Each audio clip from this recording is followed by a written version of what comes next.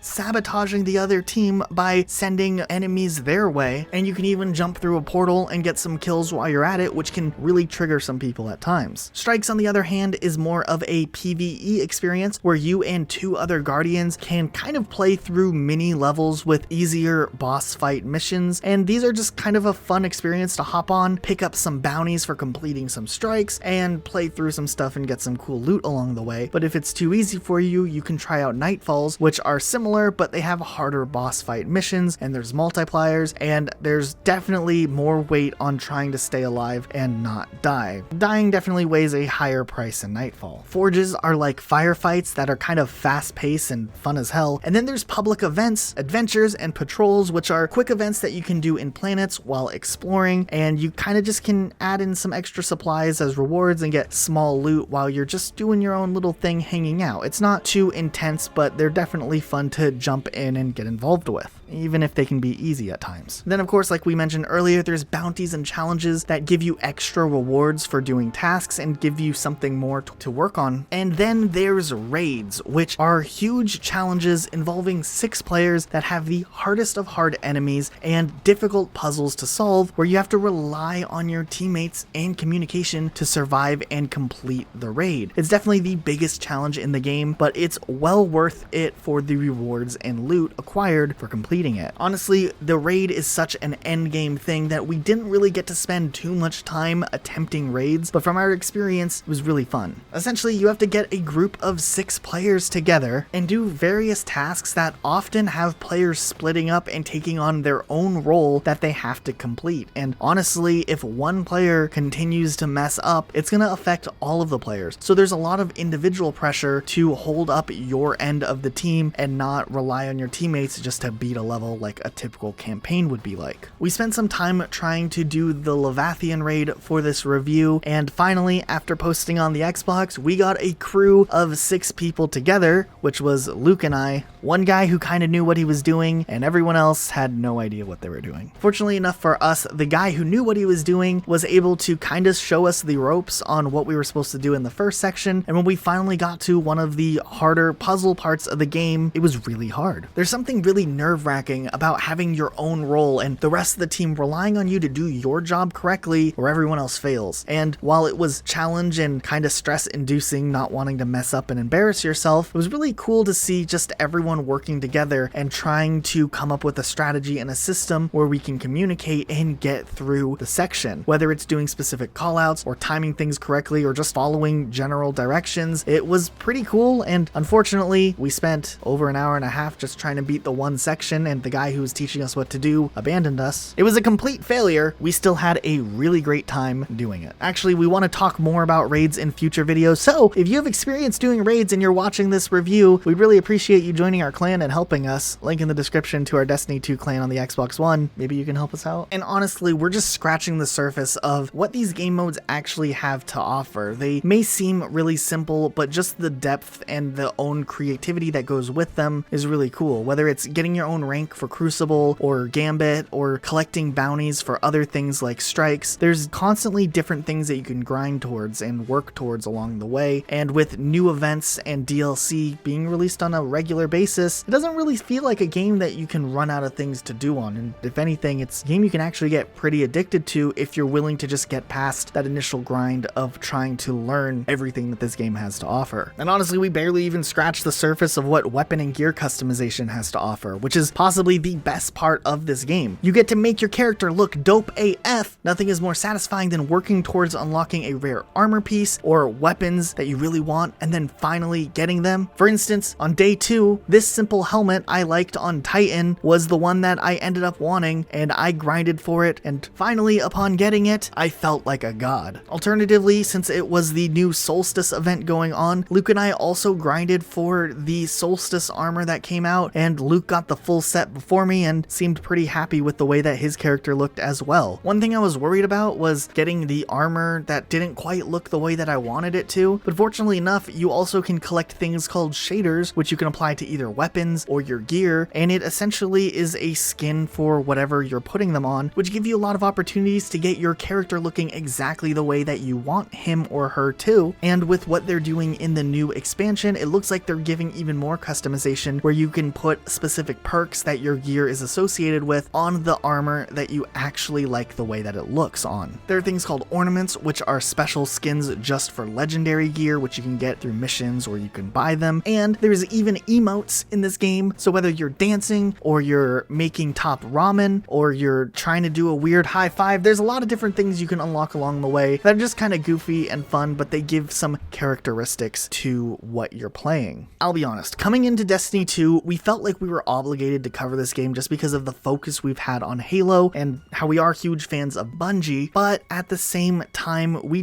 definitely were not anticipating fully getting absorbed into this game in the way that we actually did. We went from just kind of doing this for the sake of this channel to maybe having some of the best gaming experiences we've had in years. I don't remember the last time a game like this sucked me in the way that Destiny 2 has, where I've just fully let that Destiny 2 addiction kick in, and I'm just constantly excited to jump in and see what the game has to offer. Honestly, the reason that this video is coming out a little bit later than usual is because Luke and I have maybe been prioritizing Destiny 2 a little bit more than pumping out the videos that we should have. But at the same time, it gave us great insight onto Destiny 2 itself. Now, this game doesn't go without having its faults, but honestly, the faults that it has today are not nearly as bad as the criticisms that Destiny 2 got upon launch. Honestly, loading times are pretty awful. Just in general, when you're starting this game up, it's one of those games that you're gonna have to wait a long time for just to get into the game, and main menu music is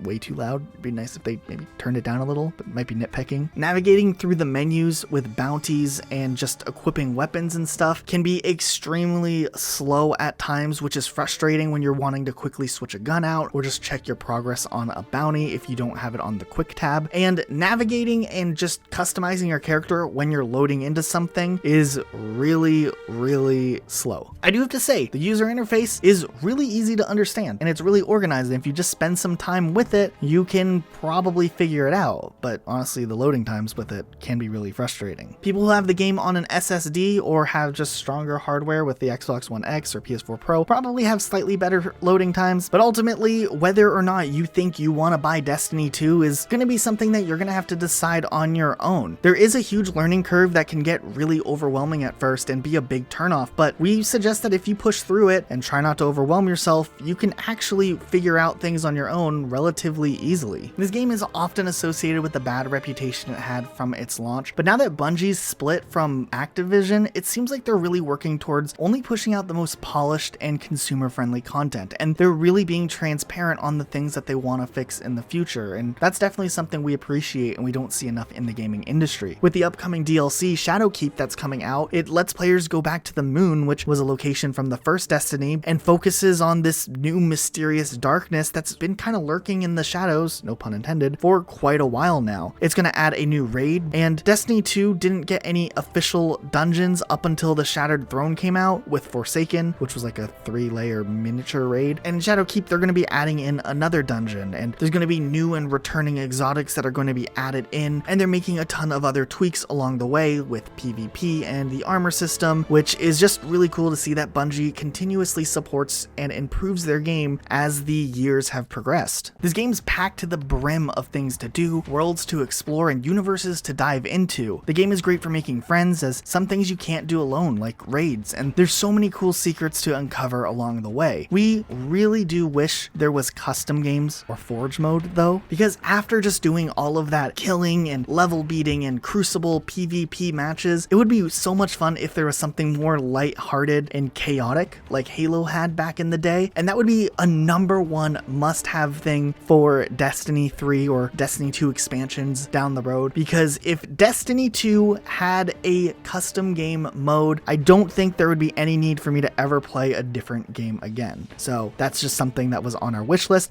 and we had to put it in the video somewhere. Honestly, with everything we said, we're gonna give Destiny 2 an A- in the state that it's currently in, and that still is subject to go up depending on what type of content and support they have for this in the future. The game is far from dead and is the most active it's ever been with both players and content, and Destiny 2 is just a game you can pour hours and hours in and still find new things to do that you haven't encountered before. Sure, there's the argument that Destiny 2 is just a grind fest, but we never really felt that way. There's nothing that really felt like we were putting ourselves through misery to unlock, because there were a lot of different options and other things we could do in the meantime to get other things along the way. Sure, killing 100 mini bosses would take some time, but because we kind of had a checklist of other things we wanted to do, we just spread it out and got it done relatively easy and not that much time at all. We have put tons and tons of hours in the last 3 weeks of just playing Destiny 2 and figuring everything out, and we haven't had one moment where we're like, this grind fest is dumb. Sure, things have been challenging along the way, but ultimately it's been a pretty positive experience. Now, if you're trying to figure out which version to buy, good luck, because there's quite a few different versions that you can buy, and it is so confusing at first. But if you're looking to jump into Destiny 2 and you want to pay money up front and not wait for the free version that is coming out in October, we recommend that you buy the Destiny 2 Forsaken Complete Collection or the Forsaken Legendary Collection, which includes the base game, DLC 1, DLC 2, and Forsaken, and then pre-order or buy Shadowkeep when it comes out if you really are into the game. The Forsaken Complete Collection, the digital one, for $40 includes the annual pass, and the physical one that you can get for $20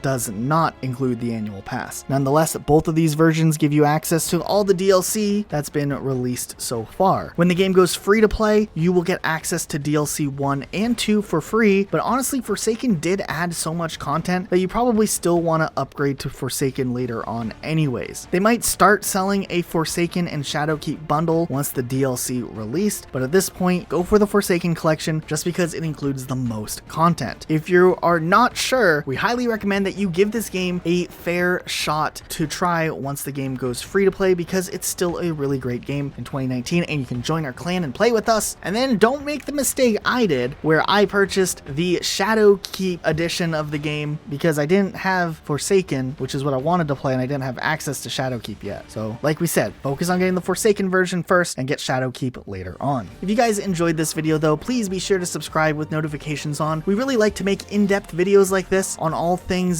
Xbox related. Destiny 2 is a game that we've really fallen in love with, so we're definitely going to make more content similarly to this, but we also make videos on the Xbox Glory Days and Halo and a ton of other game series as well. If you want to interact with us or you need help joining our clan, link in the description to join our clan. You can tweet to us on Twitter at Rocket Elijah, or you can tweet to Luke at Rocket Sloth Luke. We'd appreciate you guys tweeting to us. But anyways, that is it for today, guys. We'll see you all next time with a brand new video. Bye, guys.